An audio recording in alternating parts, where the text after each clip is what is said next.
The other thing that we need to do is to promote exchange and strategic learning partnership. Yesterday, I was very impressed by ARC when they say that they have gone now to an extent of joint appointment of their researchers, where they have somebody from the university and also working for agricultural research.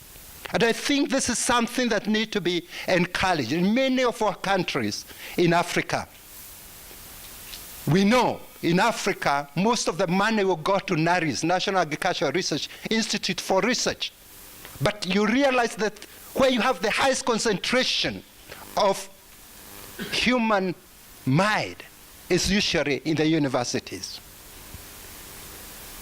Universities need to invest in infrastructure, teaching, and career support so that we can continue attracting students. We need to promote use of modern technologies, and specifically, I'm saying that we need to diversify our income streams, and we can be able to do this by tapping also from the private sector. Let me talk about the success stories. We know that the youth are looking for good jobs. And I want to say that good jobs are those that command a good pay and command also respect. And I can say currently, these features are not typically associated with farming under the condition most familiar to the young Africans, especially in agriculture. And we are saying that as universities, we need to look for means to raise funds and improve infrastructure and training. And we have good case studies of how we can be able to do this. In mind, I have an FSSC project, which was funded by CEDA, and we have been able to have workshops for university managers so that they can be able to learn from each other. They can learn the success stories from each other. We have been able to do a lot of MS training. We have been able to do a curriculum review, and I can say that apart from the curriculum review, we have been able to encourage staff members to visit each other. The other good case study that we can learn from is what is happening also with the Forum as far as encouraging and promoting training for researchers, especially lecturers in universities concerned. And even Gisela, what it is doing, a very good job for us learning from what other universities in different countries are also doing. I have also my own university, Kenyatta University, which has been able to away from just depending on government for funds. Our university has been able to come up with other streams of generating income, and this income has been able to be put into very variable situation. We have even created a business innovation and incubation center. I want to say that the two buildings that you can be able to see, very magnificent building. On the right, we have our library, which I'm very sure is the best library in the region. We have a very nice administration building, been put up not with government funds, but with the funds that the university can be able to generate on its own. The other thing I want to talk about is the Chandria Business Innovation and Incubation Center. Chandria happened to be one of our a good entrepreneur in the country. And when he came, and we told him about the plan, and we said we are going to name this building after him, he gave half of the money that put up this building. And the university gave the other half. And I can assure you, I can tell you, this building, now it is hosting also YARI, Young African Readers. And every month, we are having so many young students coming from all over Africa to be trained on innovation and incubation. Otherwise, because my chair want me to sit down, I will say thank you very much. In Kenya, we say asante sana. And I acknowledge everybody that has been able to make this happen. Thank you very much. Thank you so much. No, the mic. Thank you. Maybe we can give him another round of applause. Thank you very much, Professor Kungu. We will keep the questions for after. Can I invite now Dr. Trevor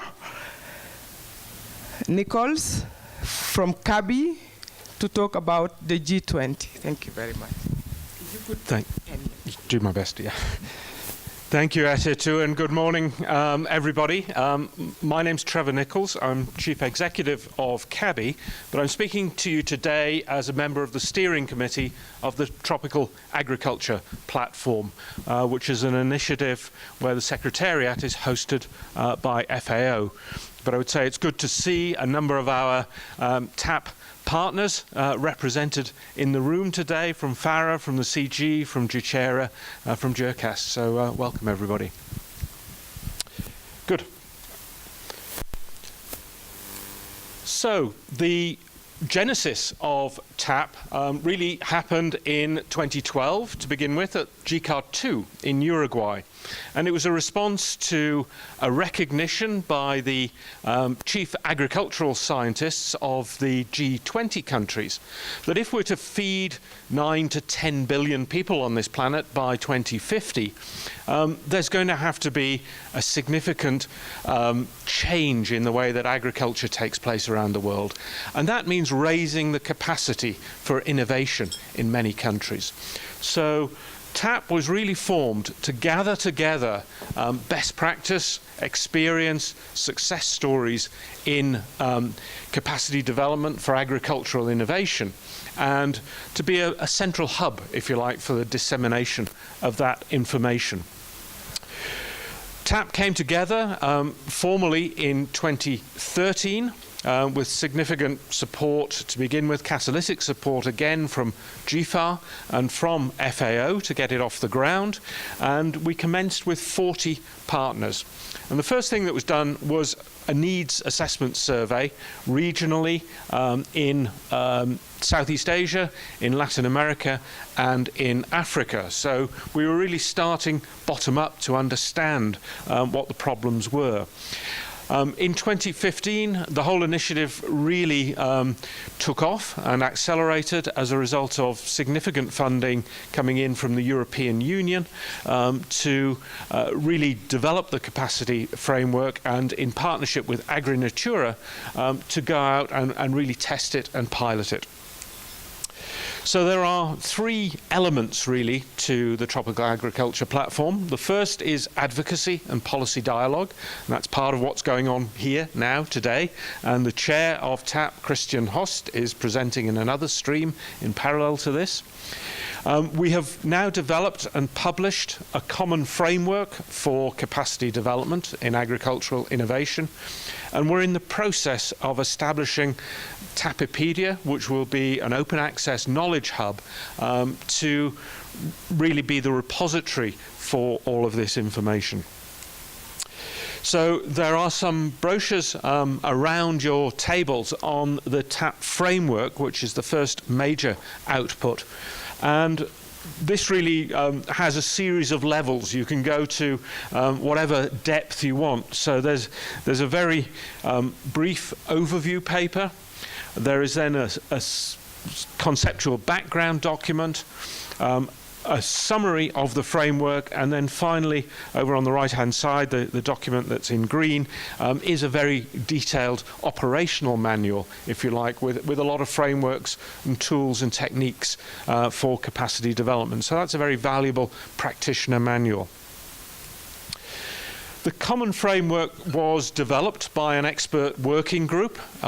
So these were people who were active practitioners in the field. And it recognizes that really establishing capacity for innovation is about changing behaviors. So it treats capacity development as a behavioral change process, looking at mindset and attitudes. And the main aim of the capacity development tool is to enable somebody who's relatively new or inexperienced in that area to understand the basic concepts, to be able to assess needs in the target system, to then plan and make those interventions to build capacity development, and then to continue to monitor and evaluate the impacts. It recognizes that agricultural innovation doesn't just happen as a single process, but it happens very much as part of a system.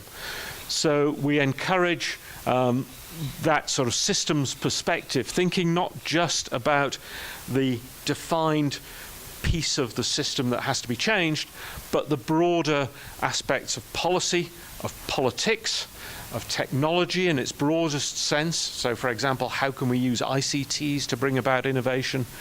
And recognizing that a number of research actors have information that can be input into the system. And really that's what innovation systems are about. It's about putting research or new techniques into use. And within CABI, we've been very active participants and contributors to this, because we recognized from our PlantWise initiative, which has stimulated capacity development in plant health systems in about 34 countries worldwide, we recognized many of the things that were talked about theoretically in the capacity development framework were actual problems that we'd encountered in the PlantWise initiative. So we felt it was a very valuable tool. And so the framework identifies 5 capacities which are essential for capacity development in innovation. And we've defined it as 4+1. So there's the capacity to navigate complexity, the capacity to collaborate, the capacity for reflection and learning, i.e., try, learn, repurpose, redo, and the capacity to engage in strategic and political processes. The 5th capacity, the +1, if you like, is the ability to adapt and respond in order to keep moving innovation forward. So recognizing that innovation is not a static process that you do once and it's fixed, but it's continuously moving. So these are the key details of the 4 capacities. I won't go into those in a lot of detail now in the interests of time, but you can read more about them in the CGIAR documentation. One of the key governing thoughts of the capacity development framework is that innovation happens at 2 levels. It happens in niches, which might be specific aspects of the overall system, but it also needs to happen more broadly at the whole system level. So we need to think about using innovation at the niche level to stimulate broader innovation in the system as a whole. And again, this was something we found in PlantWise. We wanted to change the way in which extension was happening and providing pest and disease advice to farmers. But what we found was that we were catalyzing a broader strengthening and development of the whole plant health system in countries. And where we did that and achieved that, those have been the most successful PlantWise countries. So the examples of innovation niches, i.e. where you might start out, are things like value chains, community production centres or farmer cooperatives, techniques, climate smart agricultural approaches, etc. A whole list of things. And the basic concept is starting at one point in the system, but recognising the need to innovate across the system as a whole.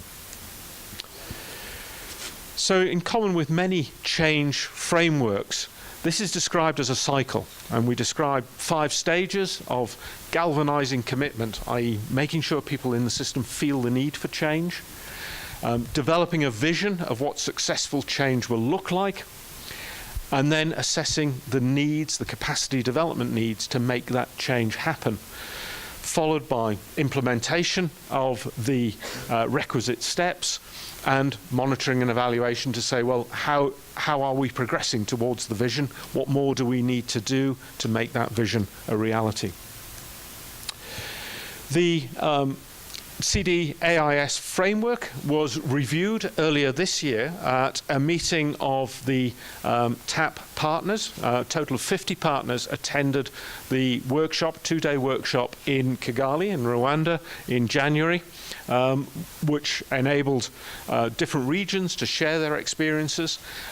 Agri-Natura were also part of that process, and they were able to share with us their experiences of validating the framework through the EU funding in a total of 8 countries in Latin America, in Southeast Asia, and in Africa. So we're now not promoting just a theoretical concept, we're promoting something that has been road tested and has proved successful in the 8 countries.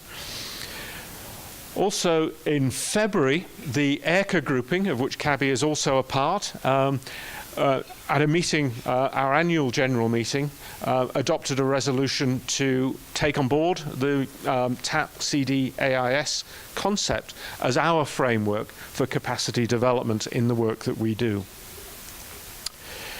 I'll just very briefly, in closing, mention Tapipedia, which, as I say, is a knowledge hub, gathering together case studies, practical materials, and also making available the CGIAR framework.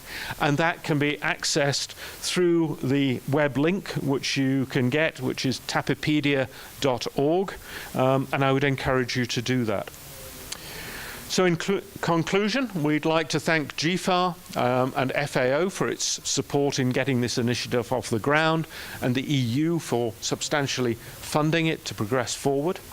We're very much on track to the goal of providing a coherent framework that can be adopted worldwide for capacity development. And we now have a very active and vibrant partner network who are pushing out the use of that capacity development framework, very much working in partnership with national organisations, NGOs, civil society organisations. And if any of you want to become part of TAP, get involved, I would encourage you to go to the TAP website, but you will also find there details of an e-conference which is about to take place starting, if I'm right, I think 12th of April, and that's an e-conference sponsored by TAP, FAO and USAID on the role of innovation systems in food security and nutrition. So I'd very much encourage you to take part in that. Thank you. Thank you very much. Thank you, Trevor. Can I now invite Lana Ripa? Sorry, I said Didier, but it is Lana making the presentation, please. Thank you so much. Thank you, ladies and gentlemen. Good morning. It's such a pleasure to be today here. My name is Lana. Originally, I come from Croatia, which is a small country in Central East Europe. But today, here I'm to represent the students and alumni PhD program, which is called ACT-Train, and as well I'm here on behalf of the young professionals, YPART, and I'm here as a woman as well. So today, in these 10 minutes, I'm going to share with you the idea on how to build the... Sorry. All right.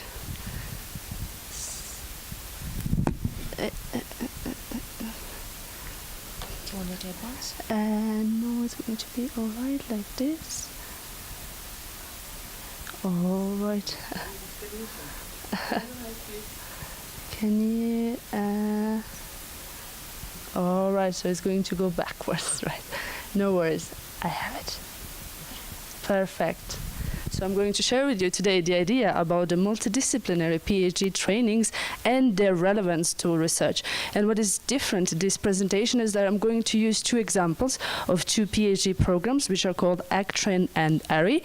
And since we are the Society of Abbreviations, you might want to add this to your collection. So about ARI, you have the leaflets, nice colorful leaflets on your tables. And ACTRAIN, I'm the one who is representing the ACTRAIN. So let's start some ideas. So if we start from the roots, we have been listening in the past 2 days about the main challenges. So if there are 3 points that we can pinpoint, first of all, why do we need to even talk about the multidisciplinary PhD trainings? Well, the thing is that there's someone who has to implement all of those ideas that we have been listening at this conference. So we have to build the capacity for the youth. As well, there is a need to kind of like renew the generation which is going to be as well able to cope with these developmental issues on the more global perspective, not just, focusing on their own disciplines solely. And finally, as well, we have to invite the youth, as we have been listening in the previous presentations, in order to find it attractive to be involved in RDA. So how then these capacities, how can they be built through the systems? So one of the main points is that there has to be a combination of disciplinary and multidisciplinary. So what does that mean? At the same time, we have to be on the edge of our disciplines. However, all the time we have to as well communicate with others, with other disciplines. As well, we learned so far that there is nothing without a dialogue with the stakeholders, and especially with farmers. So the new system have to include that, have to have that on their board.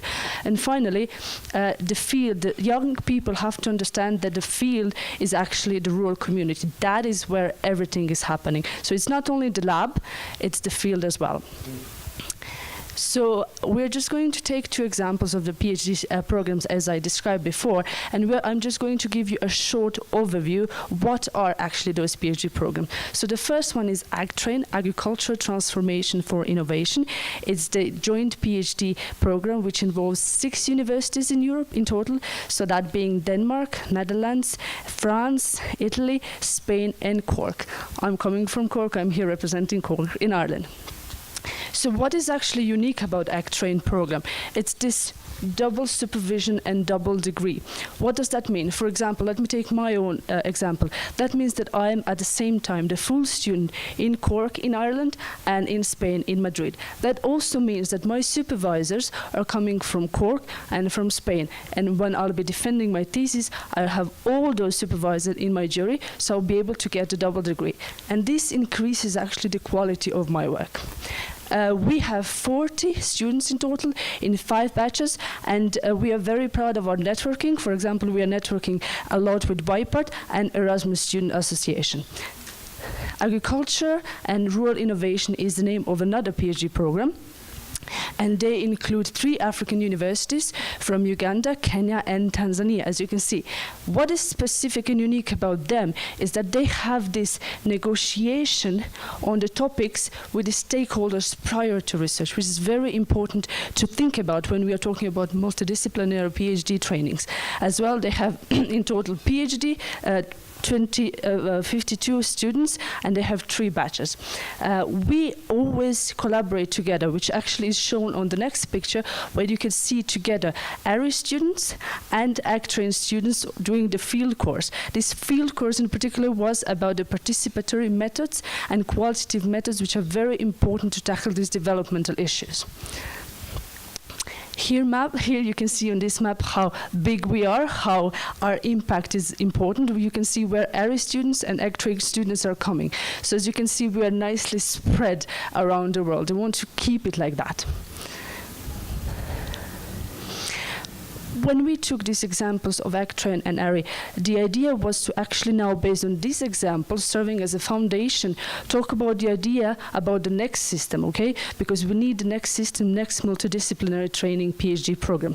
So the core idea can be summarized in these 3 points. The first one being ARD excellence, the second applied perspective, and the structure training. So let's briefly talk about each one of them now. And where appropriate, I will use the examples of PhD PhD programs existing already. So what is ARD excellence? What should it include in order so we can get the young people who be able to cope with developmental issues? Well, first of all, as mentioned with the ECTRAIN, this system of double degree and double registration is very important. As I mentioned my example, what I'm getting with this comprehensive double supervision is that my supervisors are coming from different universities, they give different perspective to my work, and they're even coming from different, let's say, disciplines. So I have social scientists, and I have people who are, for example, involved in the new product development, which is marketing and supply chain. So my quality of my work is increasing.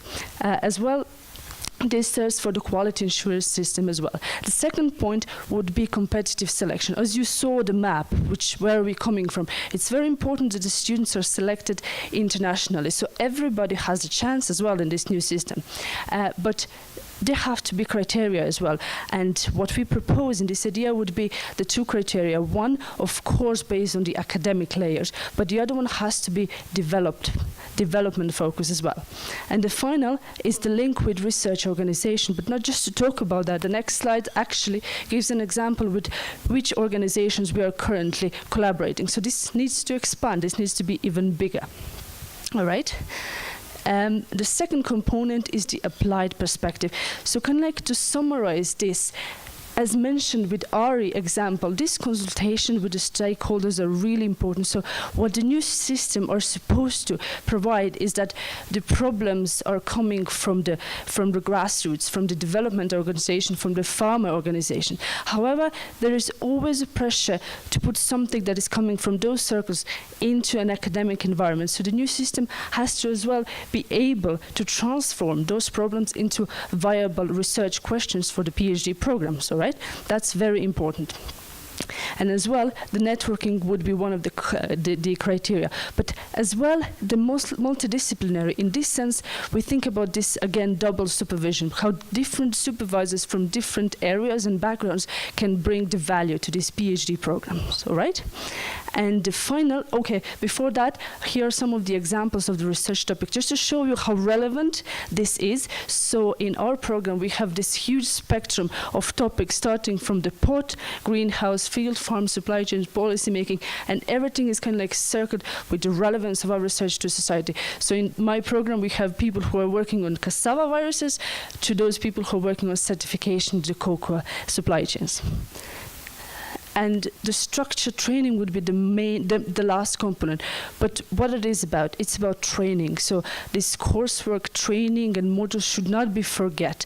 We sometimes have the tendency to do everything by research, but then we lose the knowledge base. So the youth has to be educated. And these courseworks are very, very, very important. As I gave the examples, we have courseworks together with ARI students, but not only that, we have the communication courses, personal mastery courses, webinars, where we keep active, we keep updated, research mentorship.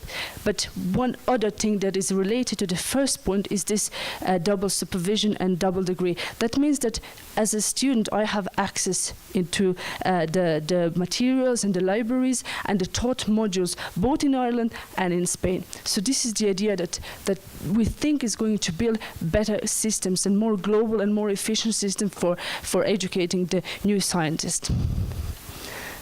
So what is the way forward? To summarize, we kind of like said, where is the gap? The thing is that universities cannot bring this huge idea by themselves, okay? It's the bigger responsibility, and it's a complex development needs that they need to address. So they need partners, they need collaborators, they need people who are going to help them to do that. As youth, from our side, as from YPARD and other organizations, we can help to support this new system institutionally. And as well, we can offer our mentorship, because, for example, I'm going through the system, so I can offer my own advice on how the system can be improved. On the other side, there is as well some institutional levels, which are represented by AgriNatura, for example, and RUFORM, who would be as well able to support creation of this kind of a system. But the stakeholders have to come up with a system. That's the thing. And just to summarize again, the system should actually first of all involve those problems which come from the bottom, from the very, very crucial parts, and we have to as well include the farmers and small farmers and organization into this whole process. Then it should come to the more academic level in order to transform those problems. As well, the double supervision system has to be extended, has to include more regions. So far we have Europe and Africa, but why not to include both of them together? You know, as they're functioning now, they're, you know, for themselves, but there are other regions that need to be included as well. And finally, the development chart should be followed, but with the quality requirements assured as well. But what about the youth? Are we forgetting about the youth? No, of course we are not. What needs to be created is a system that is attractive to youth, that makes people, young people, want to develop and commit to career in this agricultural research for development. In that case, it has to combine multidisciplinarity and, for example, the field-based component, because young people like to combine things. We are open for new things and to combine two things that maybe seems to be not possible in the previous decades. As well, we are here.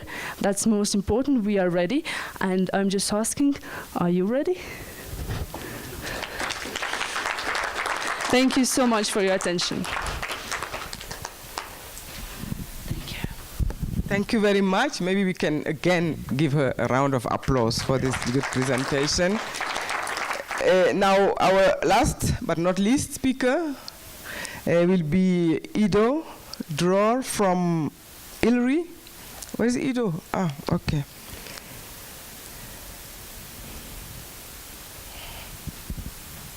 Thank you.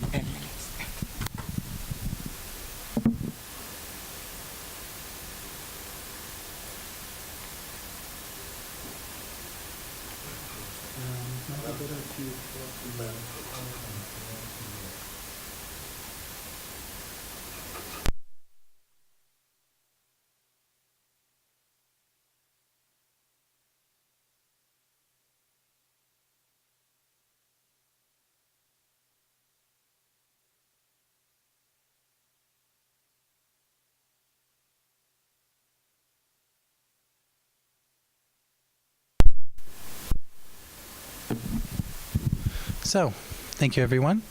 My name is Ido Dror. I'm the head of capacity development at the International Livestock Research Institute, ILRI. And I'm speaking to you today actually in my capacity as chair of the CGIAR Capacity Development Community of Practice. Now, often when we talk about capacity development in the CGIAR, you'd expect me to talk about PhDs and the quality of science. That's something that the CGIAR has a fantastic track record in, and something that we keep on doing, and which is very important, and which I will not speak about at all today. Yeah? Because I think that in the theme of keeping science relevant for future, there are other aspects that we need to take into account. And I'll focus a bit more on one such aspect today, and notably instructional design. So what is instructional design? Instructional design, simply said, is a systematic process by which instructional materials are designed, developed, and delivered. It can also go by a range of other terminologies. Why is it important? And why do we focus on that? Or do we have other words to put it in? So basically, an organization has a mission. And in order to achieve that mission, it needs to work and to perform certain tasks.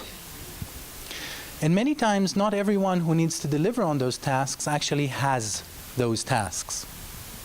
Instructional designers help apply in a systematic manner approach to acquiring and retaining the skills, knowledge, and attitudes that are required to deliver on those.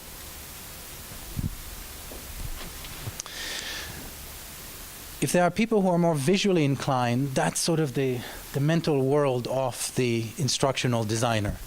And when you get asked at the end of this G-Card 3, what was the most memorable moment that you had in the conference? You can all say, Ido had a ninja in his presentation. So the theory of it, of who does it, includes many people.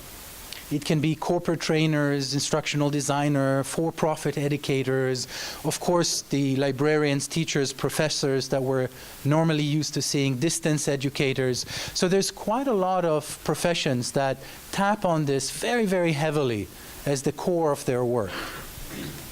In practice though, and a bit closer to our world, this is often what happens. Now you can look at it from two different ways and both will be true. On the one hand, you sometimes have the kittens who believe they are the lions. Yeah? So we often have people who don't really have the necessary skills but who have no hesitation of doing that. And I guess that's a bit of the inherent danger of a social science as opposed to a biophysical science. I don't know many social sciences who would brazenly walk into a lab and start breeding. But I know many biophysical scientists who would casually say, hey, I can do end-to-end development of social sciences, no problem. Yeah? So that's something we need to be careful about, to really make sure that we have the right people, the right skill sets working together. The other side of it is that a lot of this will be done, and many of us in the room, almost everyone in this room I'm sure, would have touched on aspects of instructional design. So it's important that when we talk about future scientists, that we actually give the foundation to be able to interact with this important skill. So what does it do? There's a bunch of things that happen when we talk about the instructional design process. We look at needs assessment. We have to make sure that we get our audience right.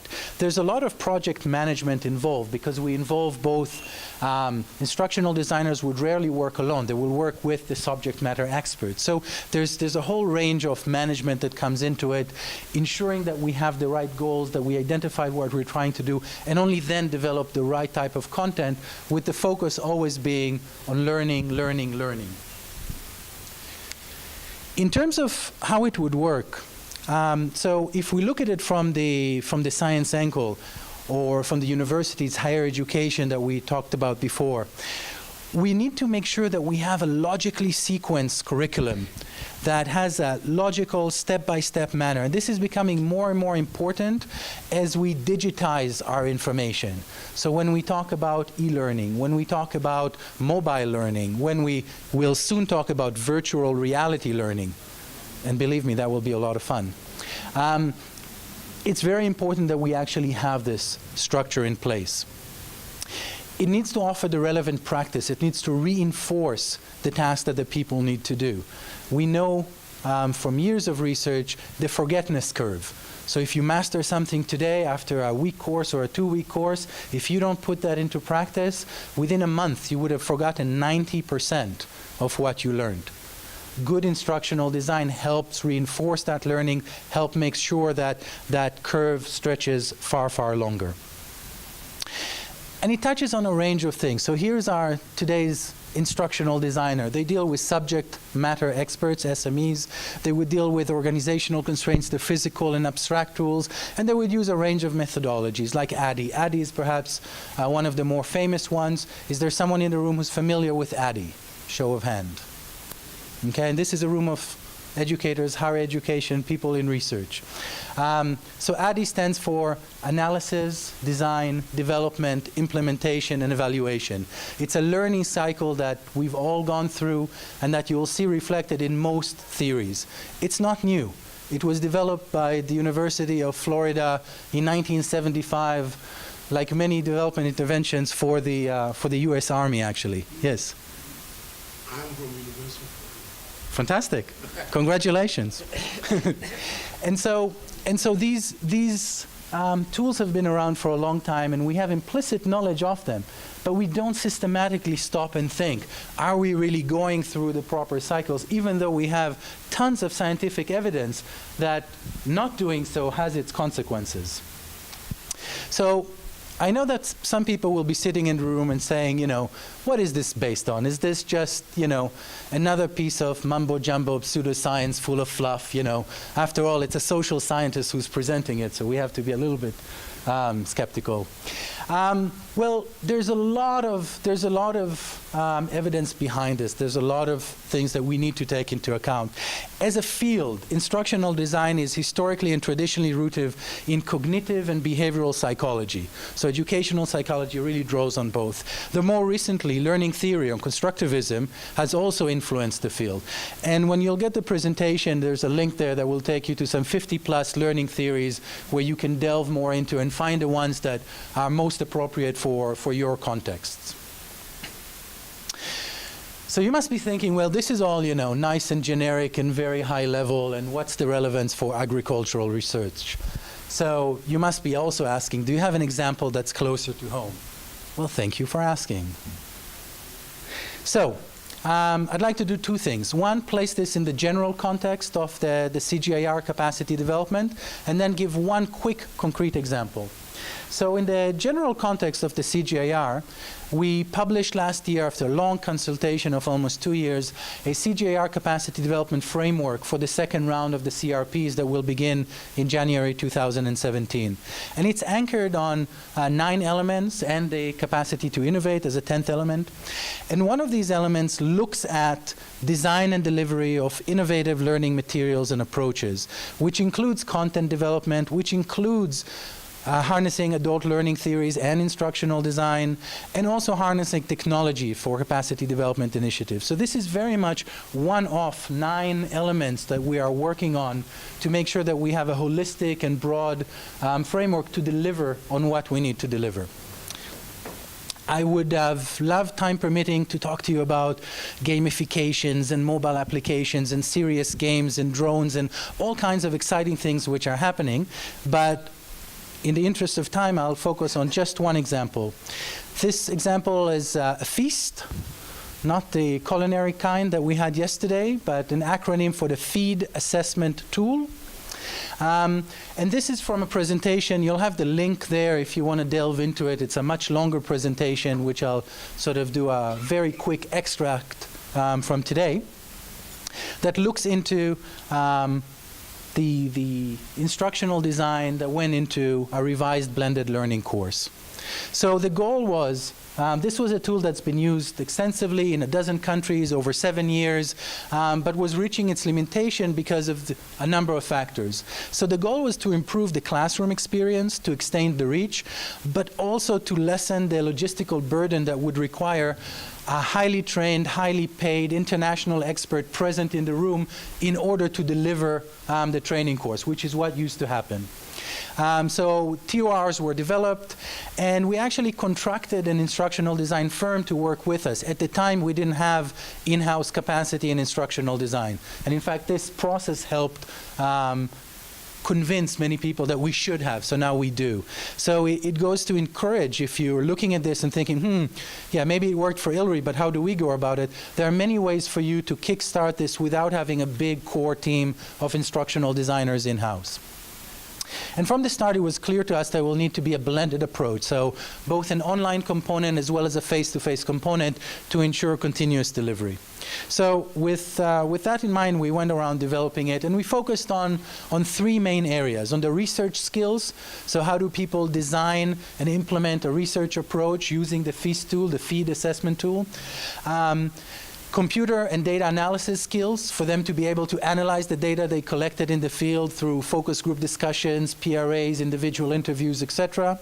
And finally, report writing skills. We realized very early on that just having the knowledge of the group did not mean much unless they could go back to their own institutions and get the buy-in for implementing a roadmap and so on. So we worked on all of these areas, and we saw that instructional design really mattered in terms of how people were able to get the materials, adapted the courses, take them forward, and so on.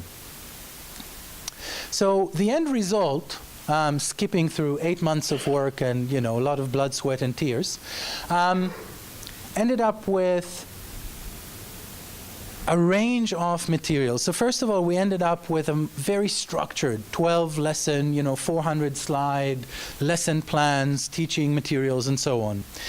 It also redesigned completely the actual job aid, so the questionnaires that were used, the PRA guides, and so on, to make them much more in the flow of what we observed were the needs in the field.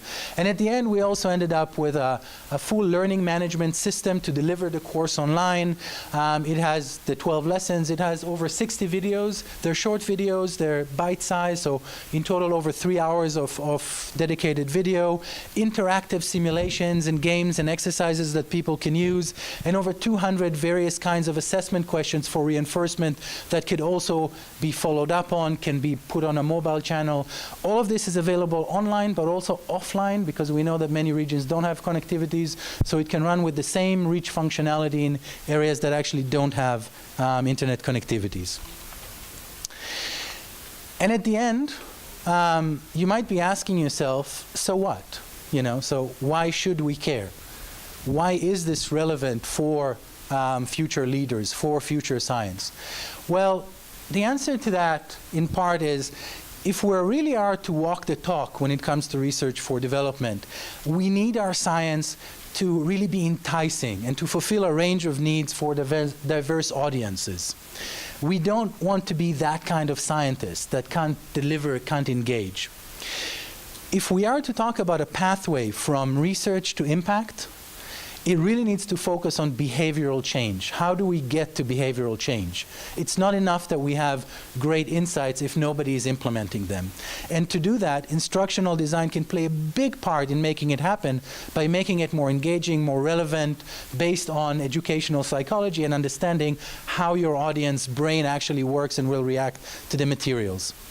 And therefore, many researchers will need to learn at least the basics of this field if they are to remain relevant in a future which is likely to be more and more on demand. So if you want to get picked off the shelf, you're going to have to come to terms with at least some of that and know where to bring in the expertise to do with others. And finally, we're going to need to see, and we're going to see, more investments in experts, facilitators in such areas in the organizational levels. Thank you very much.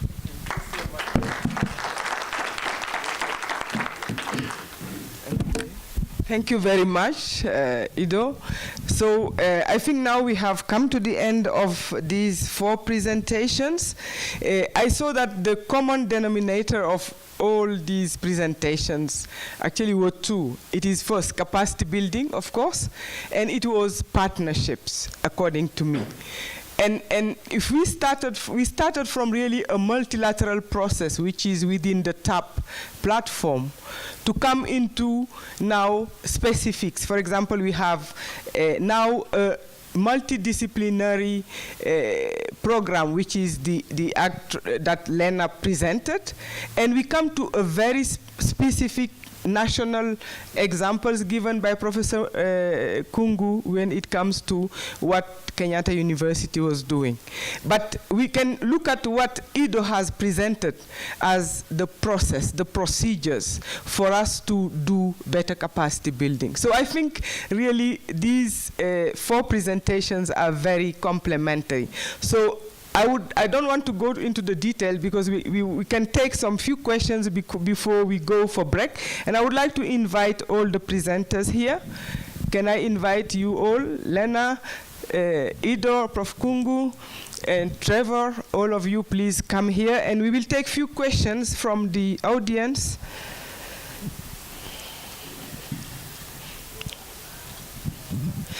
Okay, yes, please have a seat. Yes.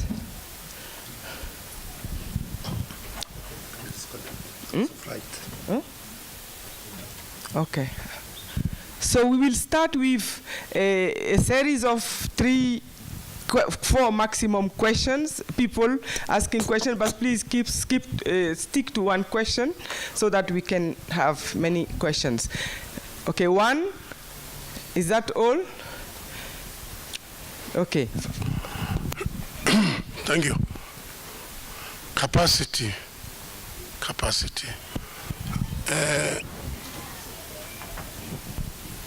The professor from Kabi, what capacity are we talking about? We are talking about individual capacity, institutional capacity. talking about system capacity. What informs us to build capacity? The framework very much applies at all of those levels. And if you remember that diagram where I was talking about capacity for innovation at the niche level, that's about perhaps a process, it's about the capacity of individuals or perhaps institutions. But then the framework really recognizes that those individuals and institutions sit within a broader system. And we all know examples of one or two individuals who perhaps want to change the way things work, but the system conspires against them. They can't get the budget, or operating procedures don't suit, so you've got to change the system more broadly. So the TAP framework really aims to address all of those levels. Okay, does somebody wants to add something to that? Even though it was addressed to him. Yes, another question. I have one. Have you raised your hand? No. Okay, please. The whole system which you have described, how a problem should be identified. For example, whether the professor or the research worker should go to the farmers and sit with the farmers, discuss what is the problem to them, come back and then refine the problem and put it as a research problem for the states. Or second may be the way, some 3-4 professors, they should come together, and what are the problems which the farmers in general are facing. Say for example, climate change has come, and because of the climate change,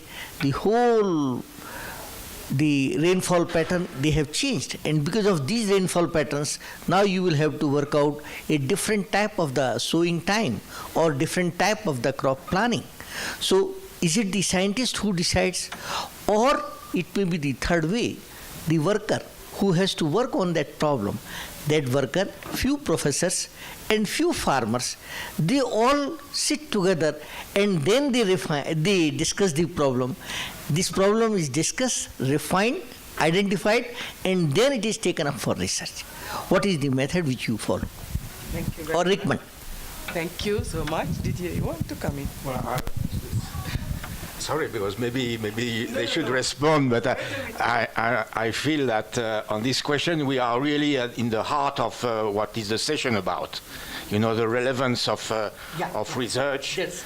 And the relevance to what? The relevance to development and to addressing the needs that exist.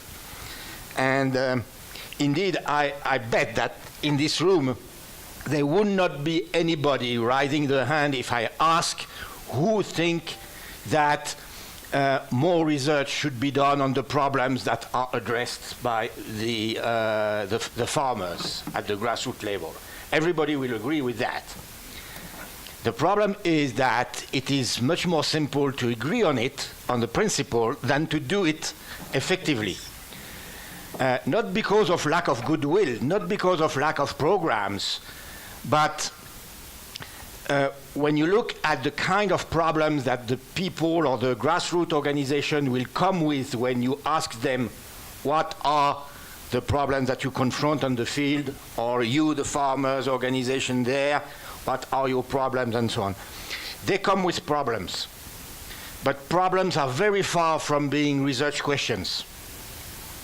And if you try to organize a scientific work directly on a problem without transforming into precise and coherent questions, you will not do research. You will do some kind of National Geographic work, maybe, at best, if you are a good communication person, but you will not do research. And transforming the problem into research questions, this is the most tricky thing. And I don't think it is an easy capacity that the grassroots organizations or the development organization can have. In some cases, we have examples where it may be, in some cases, the case. We have to look at in which conditions this occurs. in the universities or the research organizations, I'm from a university, 95% of our staff, of our academics, are totally unable to transform a problem raised by a farmer into research questions. They're very good scientists, but totally unable to do this part of the work. So there is a special skill there on which we could raise also the question how to train that to that and that expertise. Good. When you have so many professors, big professors in a room, it's a big problem. So, but we'll try to manage, please. Okay, thank you. When it comes to identifying what is the problem, I think this one will be at different levels. What I found in my university, sometimes the problem will be brought by the government itself. Government represented by extension agent, government represented by some of the leaders of various departments within the government. I remember one time, the man in charge of forestry in the country coming and telling me, how do you do the accounting for carbon in the forest? And therefore I knew that was a problem. And out of that, we had students working on that. And since they are the people who had sent the students to the university, in fact, I told him it's a simple problem. One of the people that you are funding to come and do their postgraduates, he will be working on carbon accounting. And I'm so happy that today, that person is the one in charge of carbon issues in the country. He is the one who is leading the Red Plus. So at the farmers level, sometimes what I may say and what we have done, going to the field, we do more or less a participatory problem identification with the farmers. Sometimes what they may be thinking is a problem may not really be a problem. Because that problem maybe has already, what they are saying is a problem to the area has already been solved in another area. And therefore sometimes I don't need to do research because already the same work has been done. What they may need at that time is the research findings of what was done on that particular kind of a problem. So I think that is where the issue is, and that is where he says sometimes when it comes to identify the problem, I think the worst thing I would do as a researcher is to sit down and think what the problem the farmer is facing. I think that, and I'm sorry, that is where sometimes the CGIAR, that is where they have failing, having some people, 2-3 people, thinking that this is the problem facing maybe this particular issue. Thank you. Good, good. Now, I think, is there any other question that is linked to that? Oh, sorry. Okay. If I may, and fully respect the direction of travel here with respect to farmers' needs, but I think if we are going to be futuristic, we've also got to respect and understand the production side of agriculture, but we also have to look beyond that to processing and also to the consumer. And I think therefore in terms of creating the rounded skills that are going to be needed, it needs to take that perspective into account. And secondly, we mustn't lose sight of as well that, you know, PhD training is about being able to think. So I think those are elements as well that I hope we won't lose in this conversation.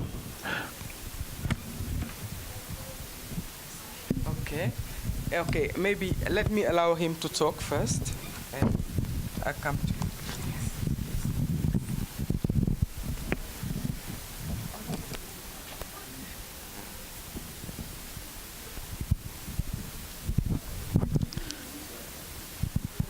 Morning, ladies and gentlemen. I am Norman Maiwashe. I'm with the ARC. Mine is not a question per se, but I hope it will provoke a question. I think the challenge that we are sitting with here is that we are not operating towards one goal. I think everybody does their own thing, and they have their own existence. If you take university, a university evolves to have a life of its own. A government department will evolve to have a life of its own. That is why now we are facing a challenge of talking towards one goal. If we're talking about the challenges that farmers face, if something is a problem and is in a particular society, people will be able to see it. I don't think the issue is very much the problem. The issue is about entities doing their own things and not doing what needs to be done. It's a question of saying, what is a university designed for in the grand scheme of things? What is a national research system designed for? And if we don't stick to the original goal, these entities becomes, they have a life of their own. So if a research is being done and it cannot be aligned to national priorities, it should not be done. But if the institutions have a life of their own, this research will be done. So I think that is the question that we need to address, to say, let's align everything. It's not about a researcher going out there in the field. There are people that work with farmers every day. They can be able to communicate those problems. So once you have researchers going out there in the field, it's a different ball game because these entities have the life of their own. So I think the goals need to converge into one goal. Yeah, thank you very much. And I think this alignment is linked, it's built within the partnerships we're talking about. Multi-stakeholder, multidisciplinary partnerships.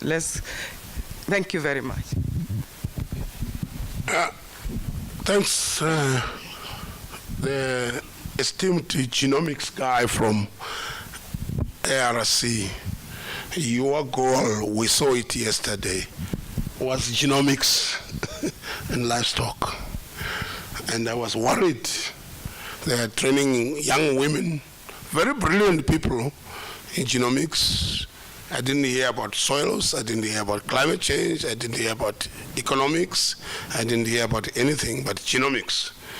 And all of them were praising you. You're doing a good job. But let me say this thing as an African. Research, science, is to solve human problems. You don't do mangibility of cabbages to prove that a mosquito can spend so ATPs to fly its wings and you can publish in Nature. That's good. Impact factor 33 and so forth and so on. But we have to do science with a human impact. Science has to solve human problems. Publications, yes. So whether you're from university, CGI, NAS, and so on, at the bottom of the end of this problem, you have to say, what am I helping society? What am I changing? Now, if you come from ARC, university, CG, NAS, and so forth, that's the bottom line. And accountability to science has to be at two levels. Up to your scientists, to your policymakers, downwards to your farmers, and laterally to your scientists. So when you do science, you got to say, what have I changed in people's lives? Yes, a publication is very good. It's a public good. Technologies, yes, it's good. What have you changed to people? That's science. So I'm going to try and fuse some of these together. I think that ultimately what we should be concerned about when we talk about the future of science and the future of higher education is well-rounded individuals with a broad toolkit to address what they see in front of them. There will be different times where different methodologies, different approaches are called for. When we talk about, when you gave us the three options, I mean, they're not mutually exclusive. We talk a lot about the agricultural innovation systems approach, which by definition has a participatory element to it. But we also know from work within the innovation platforms and so on, that often the problems identified at the farmer level, in order to be solved efficiently, institutional innovation at much higher levels is where the problem is. So it requires the ability to know what kind of innovation to use and when to look at what type of approach. At the same hand, let me ask the room a very simple question. How many of you have a smartphone? Okay. 10 years ago, how many of you said, I really need a smartphone? I really need a device in my pocket that will allow me to watch videos of cats and do my emails and all the rest of it. No hands going up. A lot of times the most significant innovations are supply driven. And so there are situations where all the participatory approaches in the world would not yield the right solution. What we need is a broad skill set that would enable our current and future scientists to actually distinguish between what is the problem facing them and what to apply from within their toolkit. I think the problem is today is that we still don't have enough of multidisciplinary approaches when it comes to it. And people are used to living in academic silos and then professional silos. And that is perhaps something that we need to be more aware of, that the scientists of the future will find it more difficult to thrive in a silo. Thank you very much. I think time is going, and I would like people to have a small break before we start the next session. But I would like Lana to tell us, because when you were presenting, you were saying that you could be used as a mentor, and also and you could also give some indication on how to improve the program in which you are. Do you have any idea of how to improve it, to make it better? Thank you so much. First of all, the program should as well extend on other regions. I gave an example, like for now we have universities in Europe, okay, which is perfect, which is great. But what kind of added value could be brought if, for example, I have a supervisor who is from African university combined with a supervisor from the European university? So I see this kind of like broadening of this double supervision could be one of the ways to improve, because then the quality of my work would be increased, I would say. You know, I would have two perspectives, and then I'll be able to combine and, as you said, build that capacity for the new, younger researchers, because, you know, we don't have that much experience, we have to learn from you guys. But if you open up this opportunity for us to learn from really the best examples from other regions, I'm not saying only about Africa, there is Asia, there is Latin America as well, we have to open it up. I think that then actually the research that we are doing is actually going to tackle those problems and offer the solutions and change actually some things, and then it will be as well brought to the institutional levels as well. So I think that would be one of the direction of that. Thanks. Trevor, last point for you. You said that TAP is a multilateral platform put in place by the G20. Now, can you say how these experiences going on will be incorporated or will be taken into account by TAP? So I think TAP, by its very nature, has been participatory in the way the framework's been designed. So it builds already on a lot of experience. It wasn't a sort of ivory tower, let's come up with a social science theory of change. It was very much, you know, what are the tools and techniques that have worked on the ground? And just to some of the points that have been made, it is very much about participatory systems of surfacing problems, but then root cause analysis to go beyond perhaps the initial expression of the problem to really understand, what are the underlying causes. But the whole idea of Tapipedia, particularly, is that that Tapipedia should provide a repository for people to add new information to, and that the CDAIS framework shouldn't, again, be cast in stone, but it should very much be a living framework that evolves to reflect changes in technology, changes in social situations, or new approaches that come out. But perhaps to some of the discussions that are going on between sort of, let's say, fundamental and applied research. I mean, one can think of a problem like crop yields, where a problem where a farmer says, I'm not getting enough yield from my wheat, you can start to split that problem into a lot of different components about soils, about fertilizers, about climate resilience. But you can also begin to think, are there much more fundamental, one hesitates to say, sort of blue sky things we can do?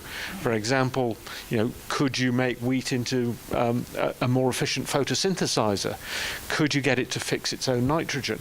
Those are things that farmers won't come up with as problems. And I think there is still a role for ambitious visionary research. As Ido pointed out, breakthroughs, disruptive technologies, are not things that consumers or farmers or producers or manufacturers would imagine for themselves. If we're asked, we always tend to think about the incremental improvements to what we've got today. So I absolutely firmly believe there's a role for visionary blue sky research alongside very applied problem-driven research. Thank you.